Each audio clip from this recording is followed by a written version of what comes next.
Καλησπέρα σε όλους. Η διαρροή πετρελαίου στον κόλπο του Μεξικού πριν από ένα χρόνο καταγράφεται ως η χειρότερη οικολογική καταστροφή στην ιστορία των Ηνωμένων Πολιτειών και μια από τις μεγαλύτερες παγκοσμίως. Η διαρροή ξεκίνησε από την έκρηξη σε πλωτή εξέδρα άντλησης πετρελαίου πάνω από πετρελαιοπηγή της BP, επηρέασε τις ζωές εκατοντάδων χιλιάδων ανθρώπων, ενώ οι επιπτώσεις της στο περιβάλλον ακόμη και σήμερα είναι πολύ δύσκολο να υπολογιστούν.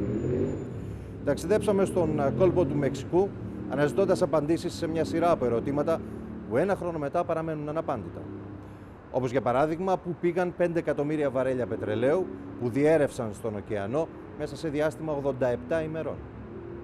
Απόψε στην εμπόλεμη ζώνη, στο πρώτο μέρος του νέου μας ντοκιμαντέρ, η οικολογική καταστροφή στον κόλπο του Μεξικού, το έντονο πολιτικό παρασκήνιο, οι ευθύνες των πολυεθνικών κολοσσών στη βιομηχανία της ενέργειας, αλλά και οι επιπτώσεις στο περιβάλλον από ένα τύπο αργού πετρελαίου που η εύκολη διήλυσή του το έκανε γνωστό ως γλυκό πετρέλαιο της Λουιζιάννα.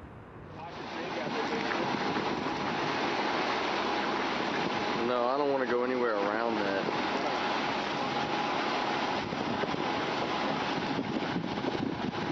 Holy shit, dude. All right, stop.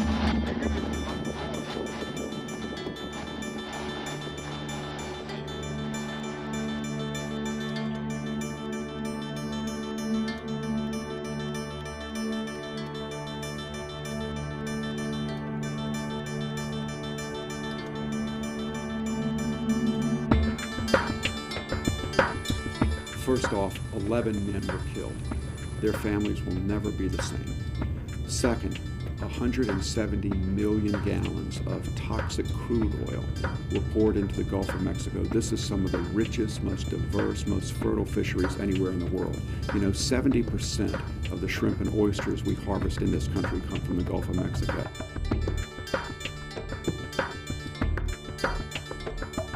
Thousands of fishermen were thrown out of work. Beaches were empty. Restaurants, hotels lost who knows how many millions of dollars.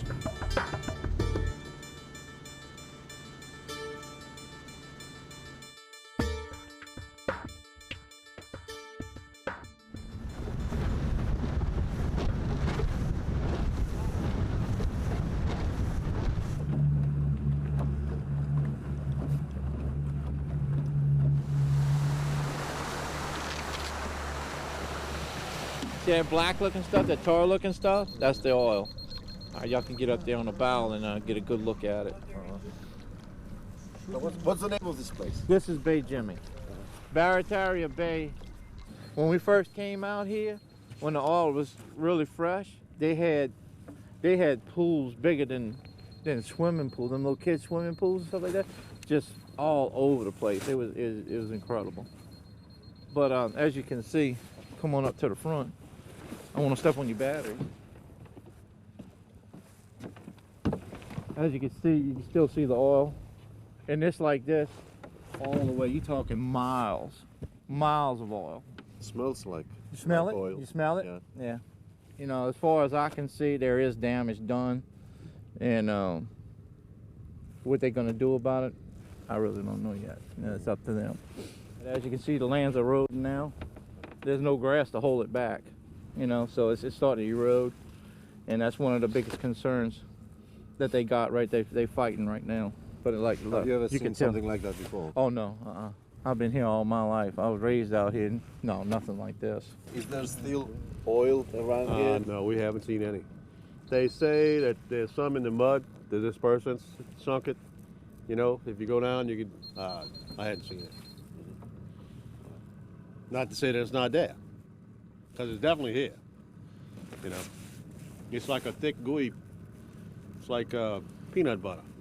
Because some scientists Grease. say that evaporated, that Yeah, but the not this bacteria much. I don't ate think it, this much, 'cause- that it's not here. That stuff we saw when it first came in, this stuff was this thick. I mean, this thick. You figure something maybe twice the size of this boat, this thick, just floating, and then breaking up, and then going all along the bank.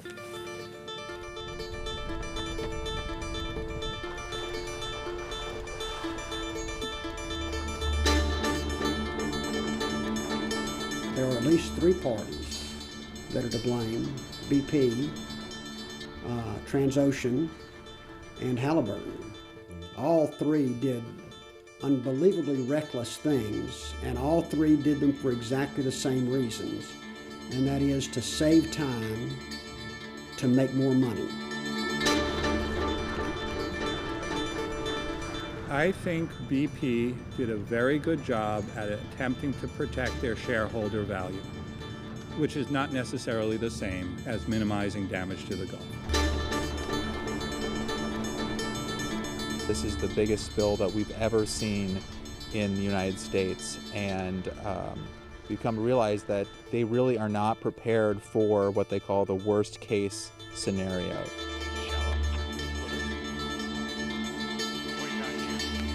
It's what happened with the dispersants, what's happening on the ocean floor, what's happening with the wildlife and the seafood that is still yet to be known. It's kind of a hidden menace. Already, this oil spill is the worst environmental disaster America has ever faced. It's a catastrophe made by sweet crude and the unending appetite of the modern human being for energy.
«20 Απριλίου 2010, 41 μίλια από τις ακτές της Λουιζιάννα στον κόλπο του Μεξικού.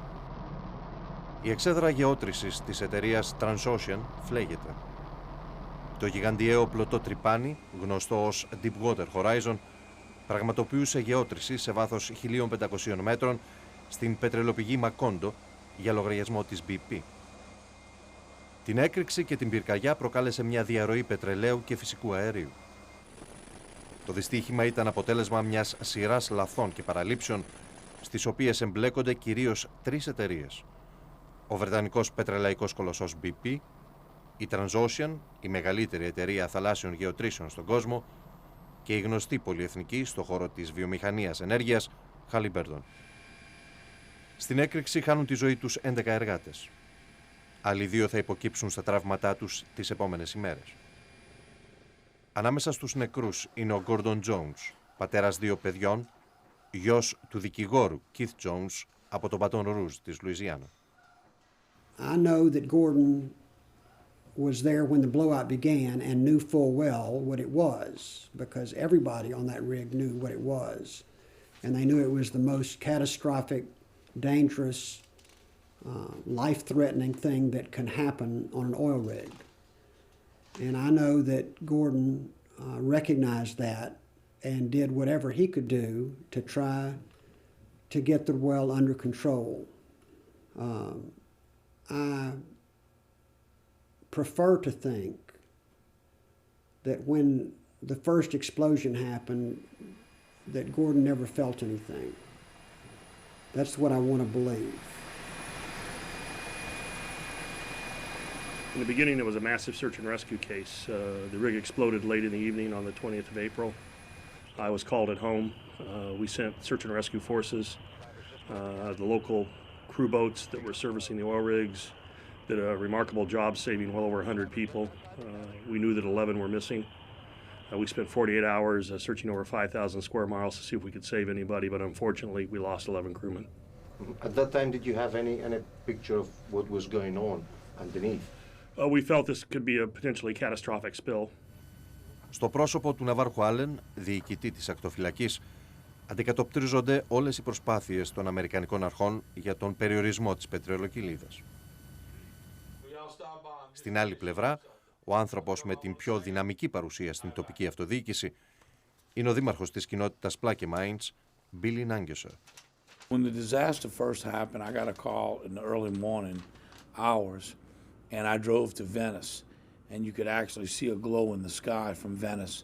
We stick so far out in the Gulf, it was the closest landmass to the explosion.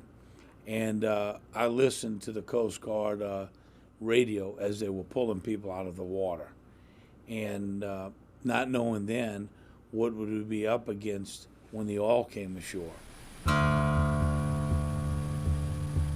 36 ώρες μετά την έκρηξη, στις 22 Απριλίου, η πλωτή εξέδρα της Transocean και ο αγωγός που έχει συνδεθεί με την πετρελαιοπηγή της BP βυθίζονται στα νερά του κόλπου.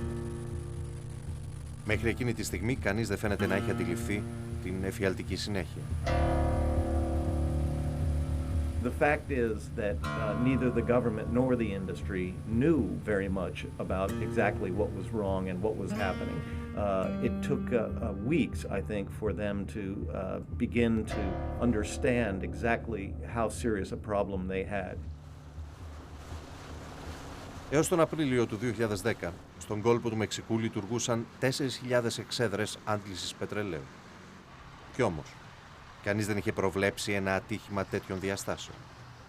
Ούτε ο Έλγκι Χόλστιν, διευθυντής του EDF, του Ταμείου για την Περιβαλλοντική Άμυνα των Ηνωμένων Πολιτειών. I think that BP and the United States government became lax. They became asleep, if you will, regarding the possibility of an accident this bad. I don't think they ever imagined that we would have an oil spill that would last for 3 months with oil surging out of the ocean floor. Στις 24 Απριλίου η BP ανακοινώνει ότι από την κατεστραμμένη πετρελαιοπηγή διαρρέουν στον ωκεανό 1.000 βαρέλια πετρέλαιο την ημέρα. I get asked that question all the time, and whether it was 1,000, 5,000, or 20,000 barrels, that was not guiding our decision making. We knew we potentially had a catastrophic spill, so we were bringing as many forces as we could to the scene. First of all, the number one priority was to stop the oil coming out of the well, to cap the well and drill a relief well. After that, the next priority was to capture as much oil as we could so it never got to the surface and we actually were trying to produce oil and take it away.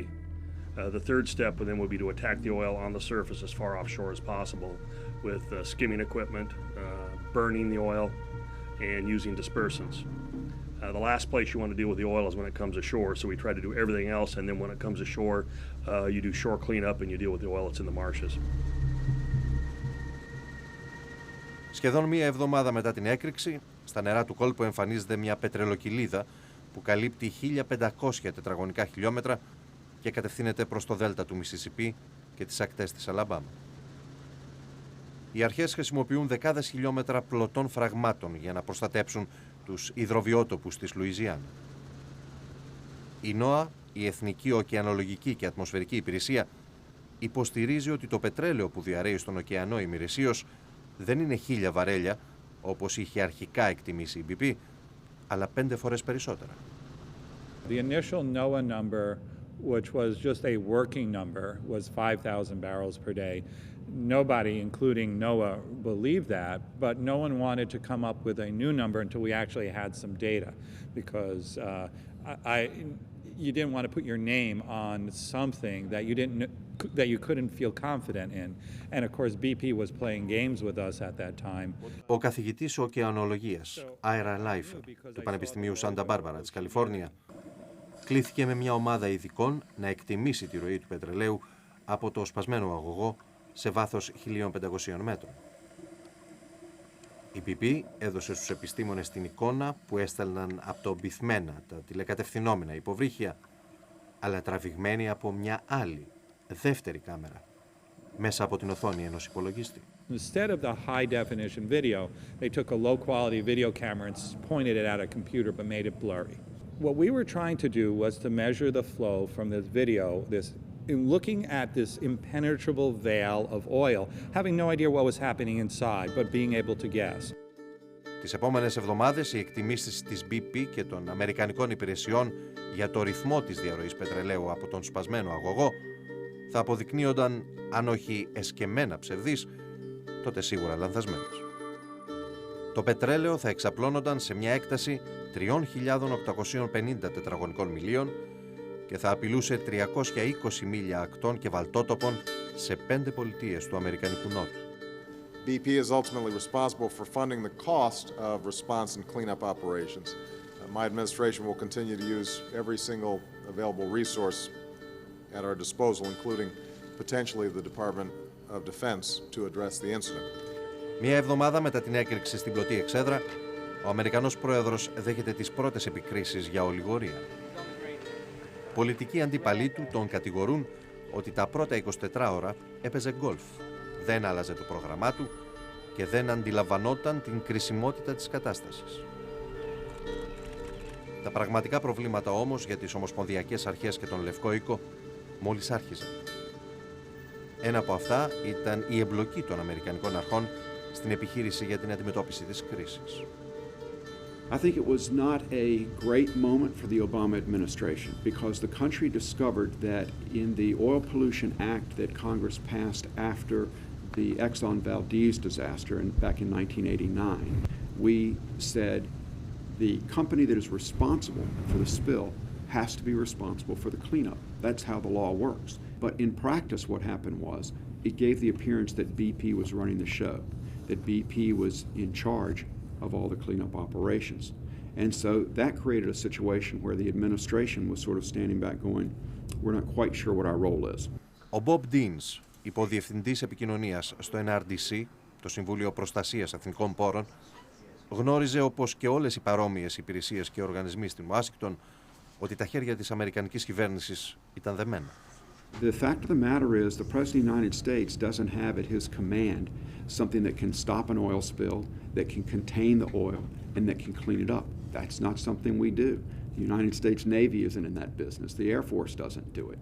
The National Guard doesn't know how to do it. We don't have that capability. We believed that the oil industry had that capability. We trusted that they did, and we found out to our shock and surprise they did not. 30 Απριλίου 2010. Το πετρέλαιο φτάνει στις ακτές της Λουιζιάννα. Η πολιτεία έχει ήδη κηρυχθεί σε κατάσταση έκτακτης ανάγκης. Σε στεριά και θάλασσα, ο συντονισμός μεταξύ υπηρεσιών και ομοσπονδιακών αρχών, εργολάβων της BP και συνεργείων καθαρισμού, αποδεικνύεται κάτι περισσότερο από προβληματικός. I saw no one in a leadership role in this parish that had any idea or clue what to do.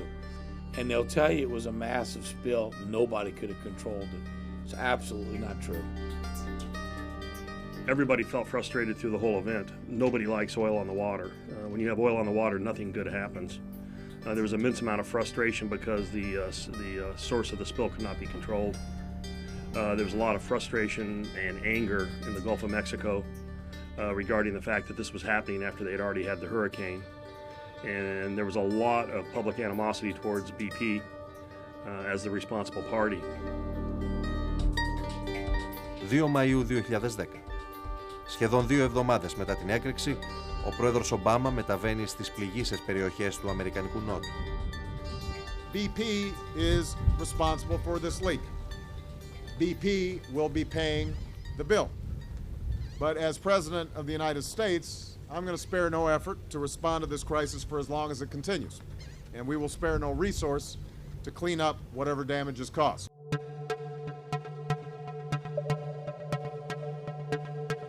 Την ίδια περίοδο, οι μηχανικοί της BP θέτουν σε εφαρμογή το σχέδιο Top Hat.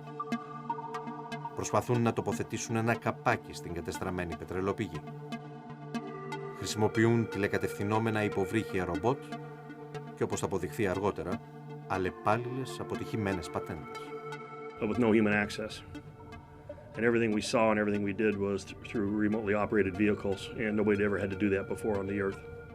You didn't have any experience on handling a situation like that before? I mean, it was the first time for anybody ever.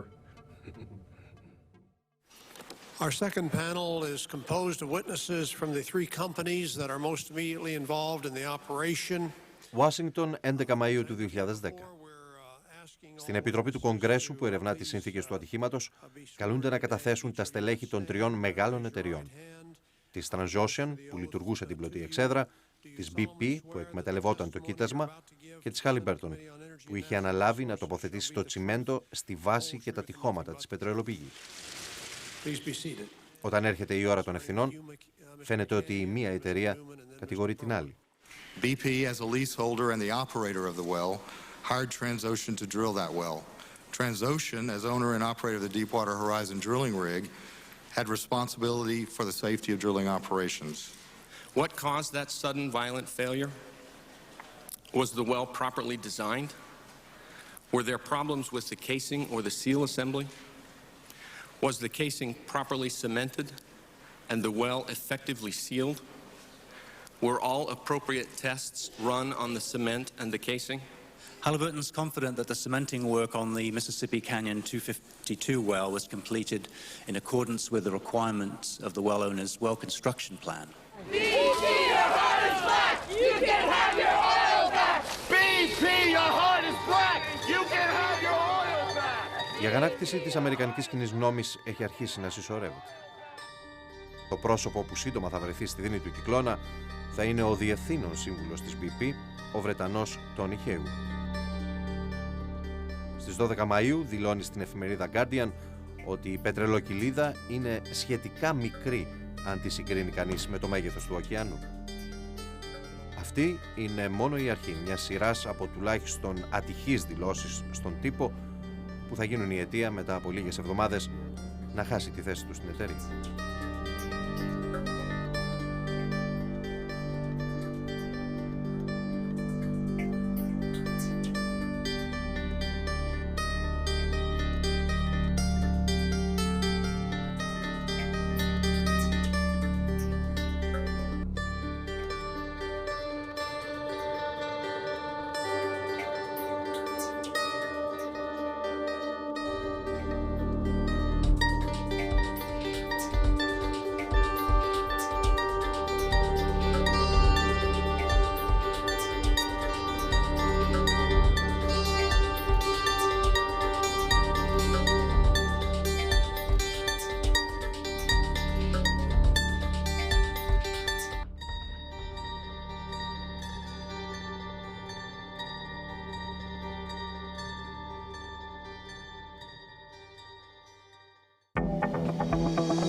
Οι μέρες και οι εβδομάδες περνούν και η αγωνία στον κόλπο του Μεξικού μεγαλώνει.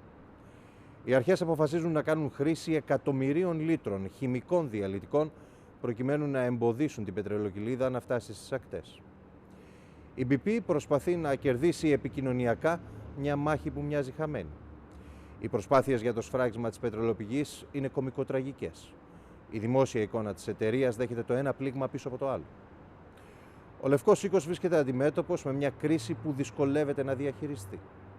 Όπως θα αποδειχθεί αργότερα, η διαπλοκή των κολοσσών της πετρελαϊκής βιομηχανίας με κυβερνητικούς αξιωματούχους, αλλά και η αμέλειά τους με μοναδικό σκοπό το κέρδος, έκαναν αυτή την καταστροφή σχεδόν αναπόφευκτη.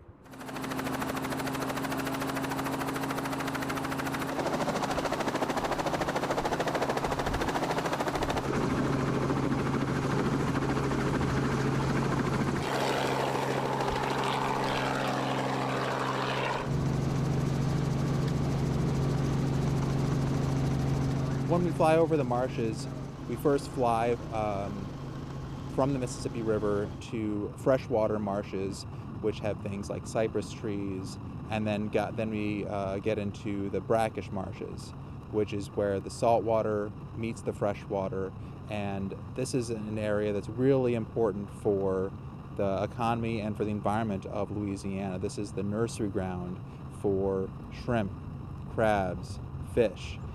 And it's rapidly disappearing, and then with this oil coming in, it caused even more damage to these already fragile and eroding marshes. When you fly over coastal Louisiana, it's just this crisscross of straight lines, and nature doesn't work in straight lines. Those are your oil and gas canals, and then some navigation canals, and also some canals that were dug for harvesting trees and things like that as well. Whenever you get further out, you get into the saltwater marshes, and then to the open ocean too, which we see all those rigs out there. But that's also, when the BP disaster started, it was right in the middle of bluefin tuna spawning. And the Atlantic bluefin tuna is a very long-lived species, and it's becoming more and more endangered too. And so with these long-lived species like bluefin tuna and turtles, we're really not going to know for years to see what the true impacts of this disaster are. Some of the chemicals in the oil and dispersants do metabolize relatively quickly, and they can get through the system. I think we need to be making sure that we don't have these effects, called bioaccumulative effects.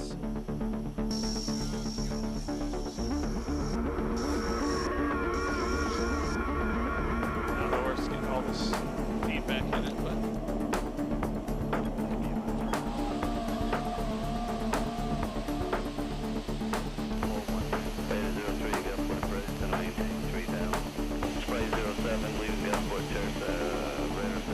Μια από τις πιο αμφιλεγόμενες αποφάσεις για την αντιμετώπιση της διαρροής της BP ήταν η χρήση διαλυτικών. Χρησιμοποιήθηκαν περισσότερα από 14 εκατομμύρια λίτρα του χημικού Corexit 9500. Στόχος, η διάλυση του πετρελαίου στο σημείο της διαρροής σε βάθος 1500 μέτρων, αλλά και στην επιφάνεια του ωκεανού με αυτού του είδους τους ψεκασμούς. The decision to use the dispersants was made by the federal government. They could have said no. The industry, BP said they wanted to use the dispersants. The government said, okay, use the dispersants. But the government had no information about what the impact of those dispersants would be. Why? Because the dispersants that were used had never been tested on this kind of oil, had never been tested in this kind of environment. The dispersants, by policy, were approved for use. The dispersant that was being used was approved by EPA. And the fact of the matter is, when you apply dispersants, it disperses the oil and it biodegrades more quickly. And sometimes that's the only tool you have to keep the oil from reaching shore. But were they used before? Yes. Not to that extent. To that extent and to that the two things that made it different were the amount of dispersants and the fact that we used them undersea at the source, because that had never been done before. Do you have any second thoughts about it? No.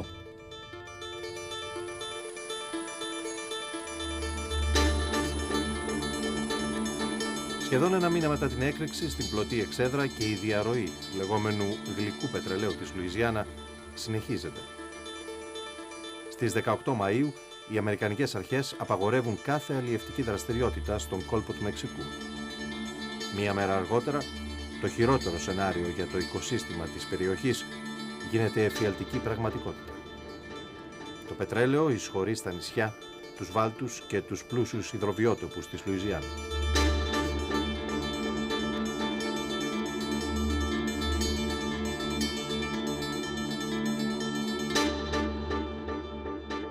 «21 Μαΐου.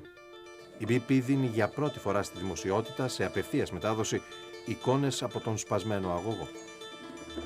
Στην Ουάσιγκτον κάποιοι μιλούν ακόμα και για ελεγχόμενη υποθαλάσσια πυρηνική έκρηξη, προκειμένου να σταματήσει η διαρροή.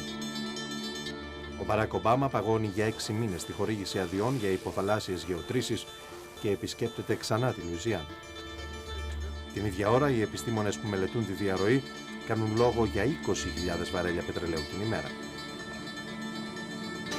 27 Μαΐου 2010.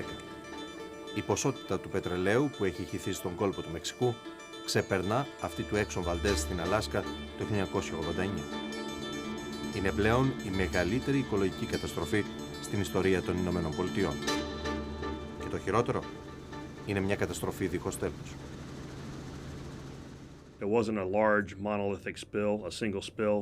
It was hundreds of thousands of patches of oil that completely dwarfed the resources needed to contain it, and well beyond the resources were required in the response plan. It's time to stop the madness now. Hold BP accountable. Shut them down.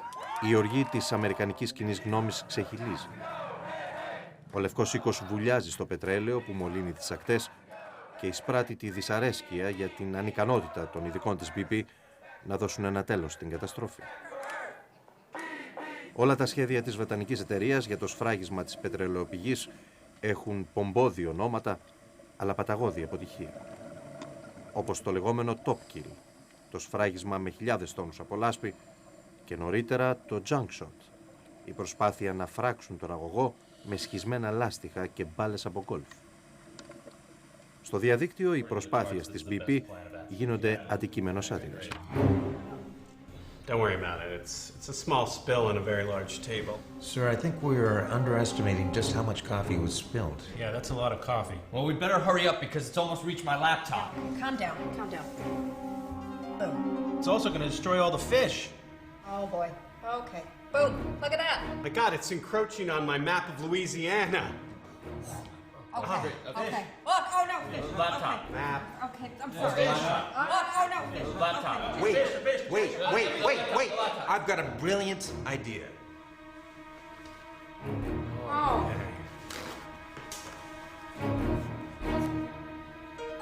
Okay, Jones, you gotta hurry up. I think the public is getting suspicious. All set. Damn. Didn't work.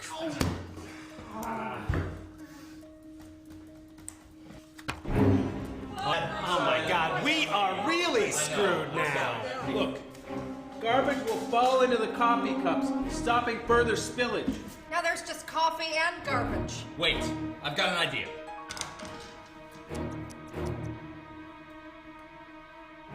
Damn, I really thought that would work. Well, maybe it doesn't work right away. Let's observe it for 3 hours and then reassess it. Okay. Αυτή ήταν η στιγμή που η BP θεώρησε ότι πρέπει να ζητήσει συγγνώμη. Ακόμη και αυτός, ο επικοινωνιακός ελιγμός όμως, καταλήγει σε τραγωδία. We're sorry for the massive disruption it's caused to their lives. And, you know, there's no one who wants this thing over more than I do. You know, I'd like my life back. When their CEO basically said his statement of, I'm just, you know, boy, I'm so tired of dealing with this. I mean, things like that, it's like, come on, guys, you know, like somebody should have been next to him saying, you know, don't do that. Ο δημοσιογράφος και περιβαλλοντολόγος Μαρκ Σλάιφστιν, βραβευμένος με Πούλιτζερ για τα άρθρα του στην περίοδο του τυφώνα Κατρίνα στη Νέα Ορλεάνη, κάλυψε τη διαρροή της BP για λογαριασμό της εφημερίδας Times-Picayune. I think BP is in a no-win situation. There's no way that they can come out of this as you know, being considered by the public as a wonderful company because it's a huge, horrible accident. The Gulf spill is a tragedy that never should have happened. I'm Tony Hayward. BP has taken full responsibility for cleaning up the spill in the Gulf.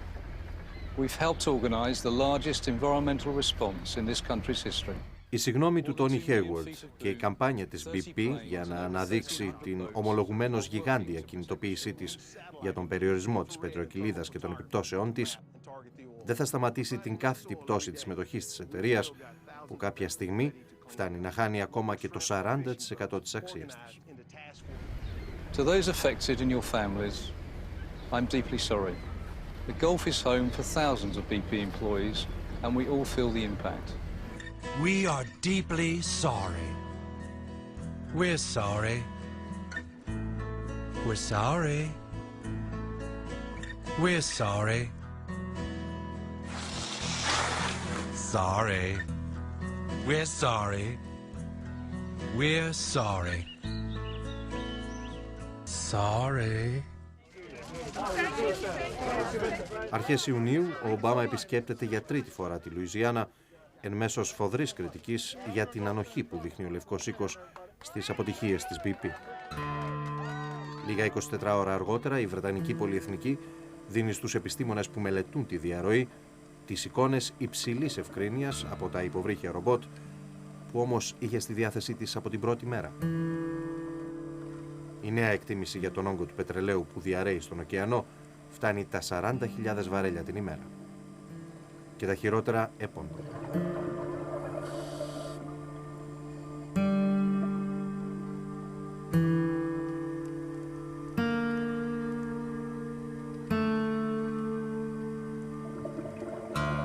11 Ιουνίου 2010. Μια επιστημονική ομάδα με επικεφαλής τον ωκεανολόγο Βέρνον Άσπερ της NASA επιβεβαιώνει τις αναφορές για ένα νέο είδος υποθαλάσσιας μόλυνσης. Κάτω από την επιφάνεια του ωκεανού, ο Βέρνον και η ομάδα του εντόπισαν μια περίεργη μάζα από σταγονίδια διαλυμένου πετρελαίου που έχει το μέγεθος του Μανχάταν. And that was a big news at the time because everybody had the impression that all oil floats, and all oil doesn't float, and especially not when it's in really, really small particles. It was a few kilometers wide, let's say 4 or 5 kilometers wide, very patchy, and more like a collection of clouds than a continuous plume, and it was also maybe 30 or so kilometers long.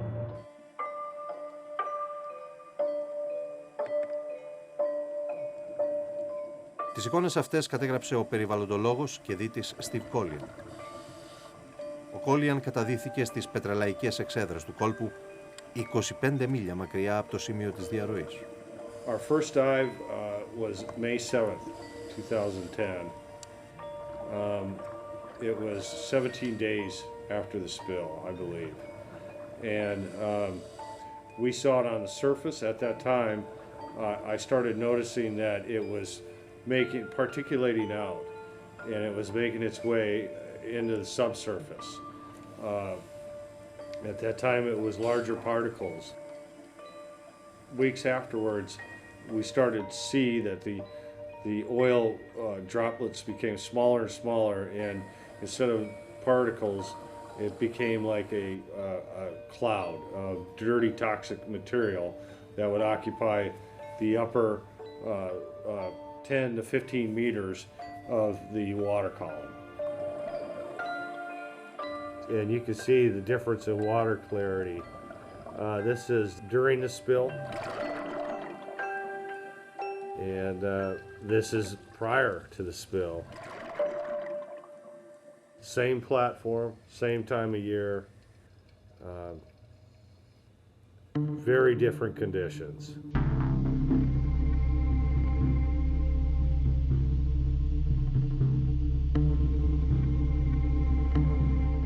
11 Ιουνίου 2010. Οι Αμερικανικές αρχές κλείνουν τον εναέριο χώρο πάνω από τον κόλπο του Μεξικού.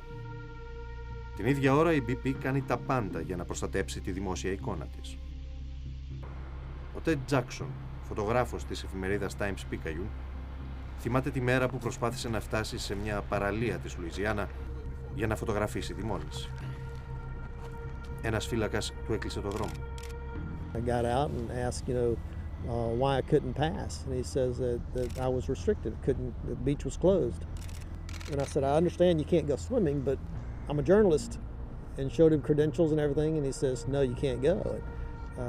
Never did find out who it was, but after about an hour, they sent a representative down to give us a 5-minute tour.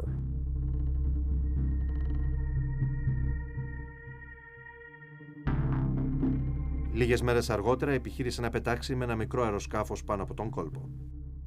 Όταν ο πιλότος επικοινώνησε με το FAA, την Ομοσπονδιακή Αεροπορική Διοίκηση, και ζήτησε την ανάλογη άδεια, στην άλλη άκρη της γραμμής απάντησε ένας άνθρωπος της BP.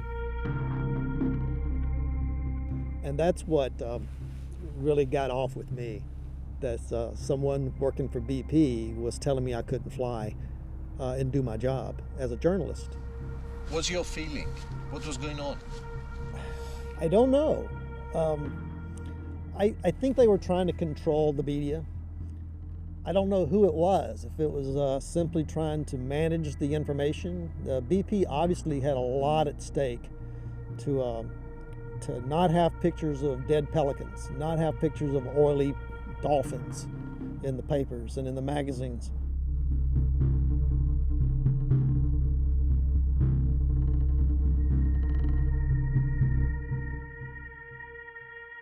«16 Ιουνίου. Ο πρόεδρος της BP, Καρλ Χένρικ Σβάνμπεργκ, επισκέπτεται το Λευκό Οίκο για να ενημερώσει τον Μπαράκ Ομπάμα. Βγαίνοντας θα κάνει μια δήλωση που θα ξεσηκώσει τους Αμερικανούς.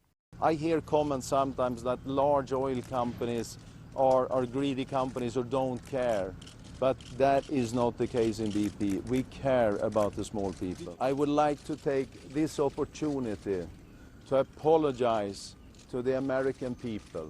When the chairman of BP left the White House and said, we care about the small people, that didn't translate very well in this country. The BP leadership on several occasions, they needed to be better at dealing with the American public. I think they had a problem demonstrating empathy and compassion and the sensitivity to the condition of the people that were impacted by this. Mr. Hayward, are you looking forward to this? Είναι 17 Ιουνίου. Οι επιστήμονες υπολογίζουν ότι στον κόλπο του Μεξικού κάθε 10 μέρες χύνεται όσο πετρέλαιο έχει διαρρεύσει συνολικά από το Exxon Valdez στην Αλάσκα. Ο διευθύνων σύμβουλος της BP εμφανίζεται ενώπιον της αρμόδιας επιτροπής του Κογκρέσου που ερευνά το ατύχημα. Why were the safety recommendations of your own engineers ignored? I wasn't involved in any of the decision making. It's clear that there was some discussion amongst the engineering team and an engineering judgment was taken. It's clear to me that you don't want to answer our questions. Ο πρόεδρος της Επιτροπής, γερουσιαστής Waxman, παρουσιάζει ένα έγγραφο της ίδιας της βρετανικής εταιρείας που έχει συνταχθεί 5 μέρες πριν την έκρηξη. Σε αυτό το έγγραφο, οι μηχανικοί της BP επισημαίνουν ότι ο αγωγός στη μοιραία πετρελαιοπηγή θα μπορούσε να κατασκευαστεί με έναν πιο ασφαλή τρόπο, αλλά θα κόστιζε στην εταιρεία επιπλέον 7 έως 10 εκατομμύρια δολάρια. Η πρότασή τους απορρίφθηκε. What's your conclusion? I haven't drawn a conclusion, Mr. Chairman. I see. My time has expired, and I'm just amazed at this testimony. Mr. Hayward, you're not taking responsibility. You're kicking the can down the road and acting as if you have nothing to do with this company and nothing to do with the decisions. 15 Ιουλίου 2010. 87 μέρες μετά το ατύχημα στην πετρελαιοπηγή, η BP ανακοινώνει ότι κατάφερε να τοποθετήσει έναν κλωβό πάνω από τον σπασμένο αγωγό και να διακόψει σε μεγάλο βαθμό τη διαρροή πετρελαίου. Επισήμως, το οριστικό σφράγισμα της πετρελαιοπηγής θα γίνει 3 μήνες αργότερα, στις 19 Σεπτεμβρίου. Η βρετανική εταιρεία αποφασίζει επίσης τη δημιουργία ενός ταμείου 20 δισεκατομμυρίων δολαρίων για αποζημιώσεις στους κατοίκους και τις επιχειρήσεις του κόλπου που έχουν πληγεί. Λίγες μέρες αργότερα ανακοινώνεται ότι τη θέση του Βρετανού Τόνι Hayward στη διεύθυνση της εταιρείας αναλαμβάνει από την 1η Οκτωβρίου ο Αμερικανός Bob Dudley. Αρχές Αυγούστου οι επιστήμονες κάνουν έναν πρόχειρο απολογισμό της καταστροφής. Ο καθηγητής Άιρα Λάιφερ καταλήγει ότι από το σπασμένο αγωγό διέρεαν πολύ περισσότερα από τα 40.000 βαρέλια πετρελαίου την ημέρα, που ήταν η τελευταία εκτίμηση. The number that I came up with, which actually was the same as in the final report, was 63,000 barrels per day. And so I estimated that from looking at the video when which we had of the flow for a very short time period. I mean, we didn't have very much good video. 87 days, the thing was flowing oil into the Gulf, and we had at most a couple of hours of video. And the problem is that for 87 days, this well was blowing, and sometimes it was more, and sometimes it was less, and we looked at one time. We don't know what it was doing an hour before, and we don't know what it was doing an hour later, much less 2 weeks later, much less before they did top kill and all the other things they were doing. Σύμφωνα με τον Λάιφερ και τους υπολογισμούς του, στον κόλπο κατέληξαν 5 εκατομμύρια βαρέλια γλυκού αργού πετρελαίου της Λουιζιάννα. Με την τουριστική σεζόν να βρίσκεται στο αποκορύφωμά της και με αυτού του είδους τις επιστημονικές ανακοινώσεις, έπρεπε να βρεθεί κάποιος που να καθησυχάσει την κοινή γνώμη. Στις 14 Αυγούστου ο Λευκός Οίκος δίνει στη δημοσιότητα φωτογραφίες του Μπαράκ Ομπάμα και της κόρης του Σάσα να κολυμπούν στη Φλόριντα. Τον Ιανουάριο του 2011 δόθηκε στη δημοσιότητα το πόρισμα της Επιτροπής του Κογκρέσου για την έκρηξη στην εξέδρα Deepwater Horizon και τη διαρροή πετρελαίου στον κόλπο του Μεξικού. Τα μέλη της Επιτροπής κατέληξαν ότι υπήρχε ανεπαρκής κυβερνητικός έλεγχος και ότι οι εμπλεκόμενες εταιρείες έλαβαν κρίσιμες αποφάσεις με μοναδικό γνώμονα το κέρδος. There are at least 3 parties that are to blame: BP, Transocean, and Halliburton. All 3 did unbelievably reckless things, and all three did them for exactly the same reasons, and that is to save time, to make more money. Ο δικηγόρος Keith Jones, πατέρας του Gordon Jones, του μηχανικού που σκοτώθηκε στην πλωτή εξέδρα της Transocean τη στιγμή της έκρηξης, είναι οργισμένος με τα ευρήματα της Επιτροπής. Το πόρισμα επισημαίνει μεταξύ άλλων τον ελαττωματικό σχεδιασμό του τσιμέντου που χρησιμοποιήθηκε από τη Halliburton για να σφραγίσει την πετρελαιοπηγή, αλλά και τον τρόπο που η BP και η Transocean, προκειμένου να προχωρήσουν με τη γεώτρηση, εξέλαβαν ως θετικό το αρνητικό αποτέλεσμα του τεστ που έγινε στο τσιμέντο. And somehow, between the two of them, agreed to just ignore the only evidence they had, and the only evidence they had was that that well was going to fail. Isn't this a criminal behavior? I'm a lawyer, and I know that there is a big gap between negligent behavior and criminal behavior. But I know that there have been BP employees who have chosen to take the Fifth Amendment, not testify because it may incriminate them. So apparently they suspect that there was criminal behavior.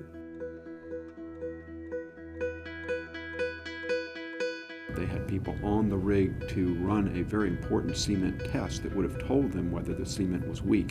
And to save time and money, they skipped that test. And later that day, of course, they lost control of the well and it eventually blew out. And at that point, we found out that the blowout preventer, which was supposed to kill the well, was not functioning properly and did not work. There are almost 4,000 platforms in the Gulf of Mexico right now. These are rigs that are actually drilling, and there are platforms that are producing oil and gas. Some of these platforms have 25 wells off of one platform. And we had, before this test, 60 inspectors to oversee all of that activity. They were overwhelmed.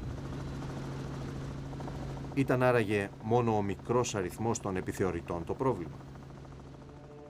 Όπως αποκαλύφθηκε αργότερα, η MMS, η υπηρεσία του Αμερικανικού Υπουργείου Εσωτερικών, υπεύθυνη για την αδειοδότηση των πετρελαϊκών εταιριών, ήταν ο ορισμός της διαπλοκής με τον κλάδο που έπρεπε να ελέγχει. It was a good old boy agency. It was an agency of friends that were friends with the industry, and they were lax in regulation. They were not separated from the industry in terms of the regulation. Δεν ήταν μόνο τα πάρτι με ναρκωτικά και συνοδούς πολυτελείας, όπως αποκάλυψε το περιοδικό Rolling Stone, ούτε οι στενές σχέσεις που είχαν τα στελέχη των πετρελαϊκών με τους δημόσιους λειτουργούς που εξέθεταν την κυβέρνηση. Ήταν ο τρόπος που δίδονταν οι άδειες για την εξόρυξη πετρέλαιου. Σύμφωνα με τον νόμο, κάθε τέτοια άδεια θα έπρεπε να συνοδεύεται από ένα σχέδιο αντιμετώπισης μιας πιθανής καταστροφής, αλλά και με μια σειρά από μέτρα που θα λαμβάνονταν για την προστασία του οικοσυστήματος.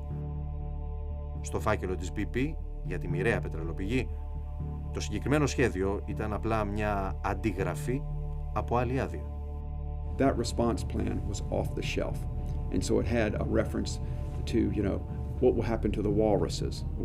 There are no walruses in the Gulf of Mexico, and there haven't been for at least 30 million years. So basically they took their Alaskan plan and just stamped Gulf of Mexico on it. So the plan they had was inadequate, the resources were inadequate, and as a result of that they had no backup plan. They had no way to stop the well once it started leaking.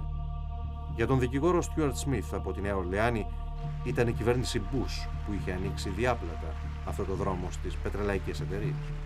You have to understand this comes after 8 years of George Bush anti-regulatory administration. The concept of let the free market decide, this is what we got. Κι όμως, όταν ήρθε στην εξουσία ο Μπαράκ Ομπάμα, δεν άλλαξε κανένα από τα διαπλεκόμενα πρόσωπα που στελέχωναν τη συγκεκριμένη υπηρεσία. The Obama administration had many problems when they came into office. President Obama had to deal with a terrible economic conditions, and then the oil spill was probably the last thing that they expected to have to confront during his presidency, particularly in the first couple of years. But the reality, though, was that the federal government had the same failing that the businesses did, that the industries did, and that was that they were not dealing adequately with residual risk. They weren't trying to figure out what would they have to do in the event of a worst case scenario. They took the industry at their word. And so they stopped paying attention to the important things, and the government just began to approve the paperwork and not do inspections, and the industry just got more and more dangerous.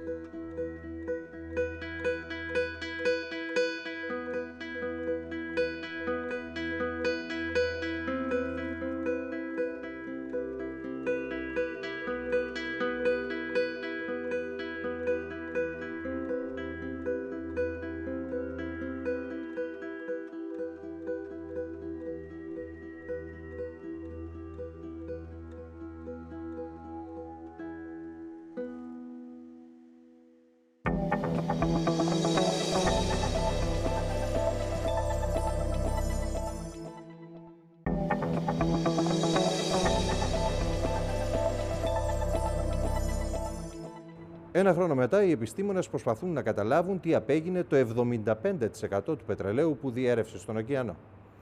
Με βάση μια σειρά από μόνο θεωρητικούς υπολογισμούς, 1 εκατομμύριο βαρέλια πετρελαίου βρίσκονται είτε στο βυθό του κόλπου του Μεξικού, με κίνδυνο η μόλυνση να περάσει στην τροφική αλυσίδα, είτε απλά έχουν εξαφανιστεί.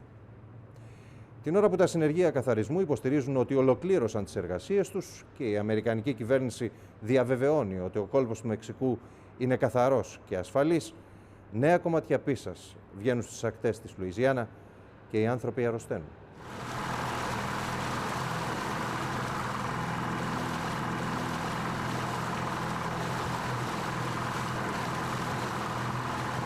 There are a variety of ecosystems that we're concerned about. There's a very deep water ecosystem near the immediate spill, and there is some indication from preliminary studies that very close to the spill there have been some problems. Για τον πρίτανη του Πανεπιστημίου της Λουιζιάννα στη Σχολή Ακτών και Περιβάλλοντος, η πιο σημαντική οικολογική καταστροφή που μπορεί να προκαλέσει το πετρέλαιο είναι η διάβρωση στους βάλτους και στο δέλτα του Μισισιπί. It's pretty clear that certain marsh areas were damaged, and we will see that they are eroding faster than unoiled areas.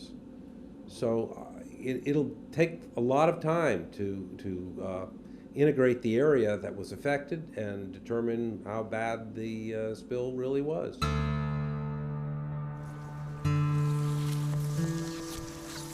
Οι επιστήμονες που ασχολούνται με τις επιπτώσεις στο περιβάλλον ανησυχούν για ένα ακόμη λόγο.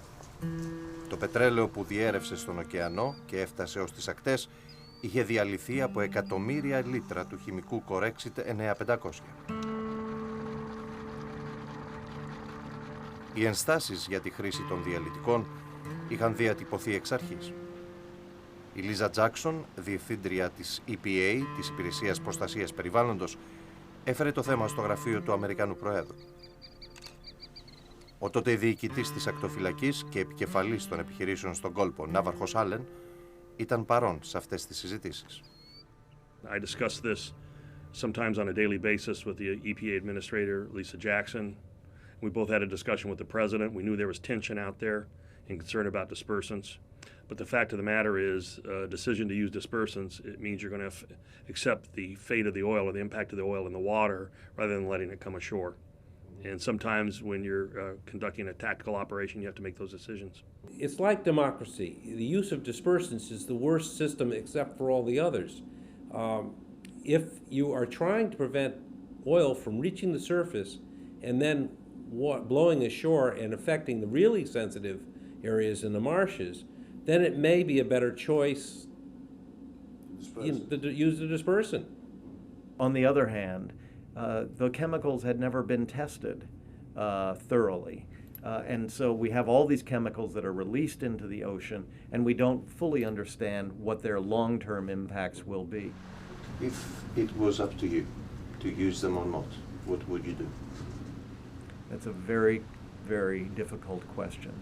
Knowing what we know so far, I think that using dispersants in order to prevent the oil from coming onshore and killing birds and other wildlife is probably the right thing to do. However, the more oil that gets spilled and the more dispersants that are put into the ocean, the higher the risk of long-term environmental poisoning. The impact to the ecosystem was pretty dramatic, especially right after the disaster happened, and especially when it started getting into the shore, and especially the area that we were flying over, the Barataria Bay.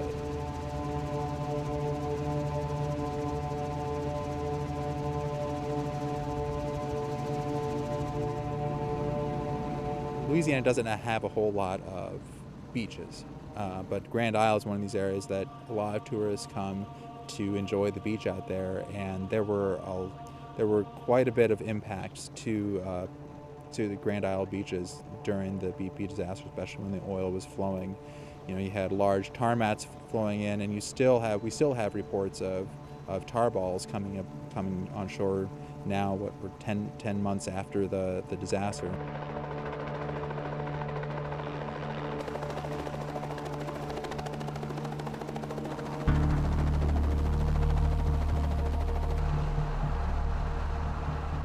We're in Grand Isle, Louisiana right now.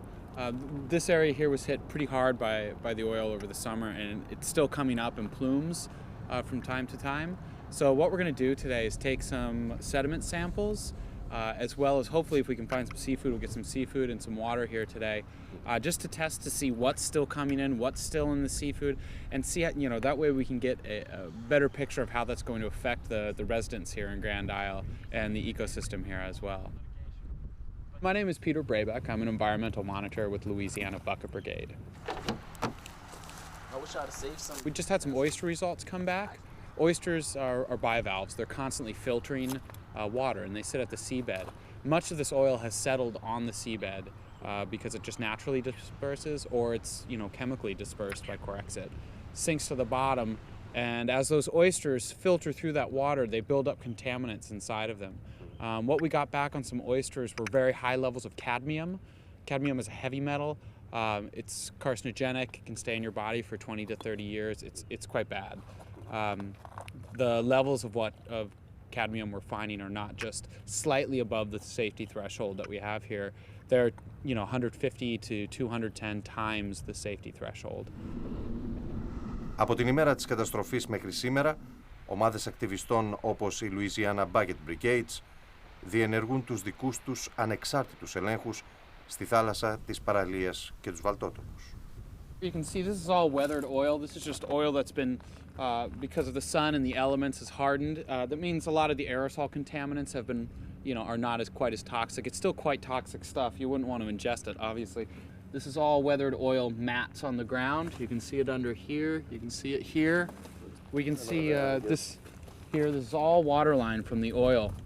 Even old used up boom to block the oil. There's a piece laying right here. This area was not cleaned up properly, as you can see. Let's see. How hard is this? Try not to like touch this with your hands, you know. And you can see if you look at that how oiled that still is. And this is an area that was claimed to have been cleaned up, right? So we get these on ice and go. Στις 4 Αυγούστου του 2010, η Αμερικανική κυβέρνηση έδωσε στη δημοσιότητα έναν απολογισμό για το που κατέληξαν τα 5 εκατομμύρια βαρέλια πετρελαίου που διέρευσαν στον κόλπο. Σύμφωνα με αυτή την αναφορά, 17% απορροφήθηκε από τα ειδικά πλοία κατευθείαν από την πετρελαιοπήγη. Στο 5% τα συνεργεία καθαρισμού έβαλαν φωτιά. 3% μαζεύτηκε από την επιφάνεια της θάλασσας. Για αυτά τα ποσοστά υπάρχουν συγκεκριμένες μετρήσεις και αντιστοιχούν στο 25% του συνολικού πετρελαίου που διέρευσε από την πετρελαιοπηγή της BP. Για το υπόλοιπο 75% στην αναφορά υπάρχουν μόνο θεωρητικές εκτιμήσεις. Σύμφωνα με υπολογισμούς, 13% του πετρελαίου διαλύθηκε από τη φύση, 16% με τη χρήση διαλυτικών και το 24% εξατμίστηκε στην ατμόσφαιρα. Το 22% που απομένει δεν ξέρει κανείς τι έχει γίνει. Έχει εξαφανιστεί. Some of the oil didn't make it out of the ocean, went into the deep sea. The mechanism by which this occurred, I don't know. What we know happened is that the oil and gas came up, and at some point, it lost buoyancy, and it formed a layer.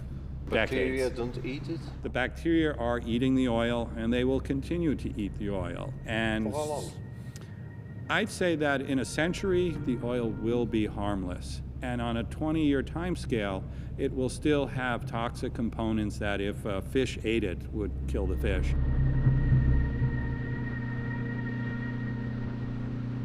What happened was the heavy constituents of that oil, and remember, we get asphalt from oil. We get a lot of heavy oils, lubricants from oil, heavy fuel oils. This settled to the bottom, or it was dispersed by the chemical dispersants that they put, and it made its way through the water column. We know that we found columns of oil up to 3,000 feet deep, some of these the size of Manhattan, going through the ocean, creating dead zones where fish couldn't survive. So no, that oil didn't disappear. Where is the oil? Where did the oil go? No one really knows for sure. Some of it has been eaten by bacteria. A small amount of it was captured and cleaned up. And of course, some of it also came into the precious wetlands, into the grasses, onto the beaches. And even that small amount was enough to do environmental harm. But is it still there? Our belief is that the oil may well still be there. However, it's in much smaller particles. It's not in big globs. It's not a big slick on the surface. In other words, it's not visible, but that does not mean that it isn't doing harm. It may well be doing a great deal of environmental harm. Η FAS, η Ομοσπονδιακή Υπηρεσία Αμερικανών Επιστημόνων, επισημαίνει ότι είναι αμφίβολο αν θα μπορέσει ποτέ κανείς να καθορίσει με βεβαιότητα τι απέγιναν 3.750.000 βαρέλια γλυκού αργού πετρελαίου της Λουιζιάννα.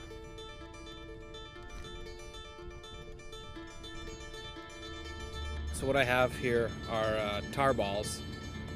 They're still washing up in mass on the beaches.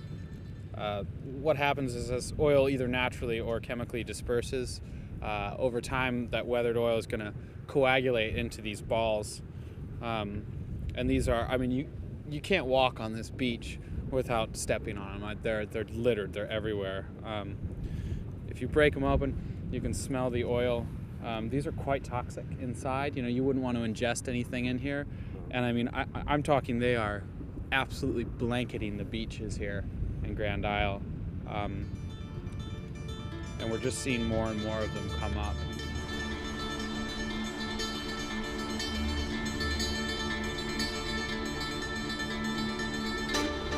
The FDA claims that the beaches are clean. The FDA and NOAA claim that they've never found a piece of tainted seafood, and the Obama administration says 98% of the oil is gone. You talk to any resident in the coastal community around Grand Isle or Venice, and they'll all tell you the oil's still coming in. The kinds of harm we've learned as a result of the accident that happened in Alaska back in 1989, the Exxon Valdez, we have learned that the oil spills tend to remain in the environment for many, many years. It can remain below the surface of the ocean. It can remain below the surface of the sand on the beaches. And in so doing, it creates a threat to the microorganisms. And so even though it may look beautiful, it may look pristine, still, it's not really clean. because the oil will get into the ecosystem, it will get into the food chain and work its way through the food chain. We hope that does not happen. We hope that does not happen. But this is what we must find out. You won't meet too many people who live in Grand Isle who don't have health issues because of this. I think most of the common complaints, during the summer we had a lot of burning eyes, burning nose, burning ears, headaches, nausea, fatigue, a hacking cough. And now we're hearing more reports of this hacking cough keep coming back and back again. Coincidentally, all of these health effects that you hear complaints from residents, from cleanup workers, they're all the same health complaints, and all these health complaints are directly associated with BP crude and dispersant, and yet the United States government and BP doesn't recognize claims that this has anything to do with the oil.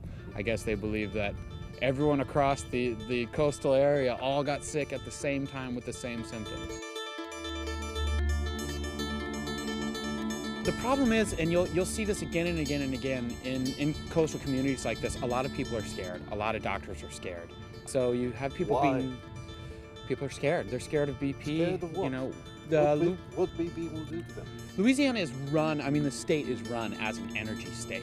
And so we're talking from the bottom to the top. This state is run really by energy concerns. It's run by the petrochemical industry. So there's a lot of fear here in trying to take on this industry. And I think a lot of doctors are afraid of that.